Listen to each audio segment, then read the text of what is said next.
Hello everyone, আজকে দুপুরের lunch নিয়ে বসে পড়েছি। তো দেখাচ্ছি আজকে কি কি রান্না হয়েছে, তোমাদের সাথে শেয়ার করব। আবার অনেক দিন পর শেয়ার করছি। তো এটা হচ্ছে ভাত, দেখো সাদা ভাত। তারপর এখানে হচ্ছে লাল নোটে শাক ভাজা। এখানে এক পিস মাছ ভাজা রেখেছি, আমি মাছ ভাজা খেতে ভালোবাসি তাই। তারপর হচ্ছে এখানে হচ্ছে ফুলকপি আলু দিয়ে মাছের ঝোল পাতলা করে, আর বেগুন ভাজা। তো এটাই হচ্ছে আজকে আমাদের লাঞ্চ।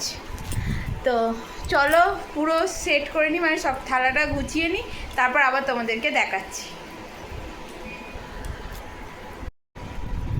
তো দেখো, তোমাদের যেমন বললাম যে ভালো করে খাবারটা থালায় গুছিয়ে নিয়ে আবার দেখাচ্ছি। দেখো, এই যে ফুলকপি আলু মাছ দিয়ে তরকারি, নোটে শাক ভাজা, বেগুন ভাজা, মাছ ভাজা, ভাত, আর একটা কাঁচা লঙ্কা নিয়েছি। এটা হচ্ছে আমাদের গাছের কাঁচা লঙ্কা।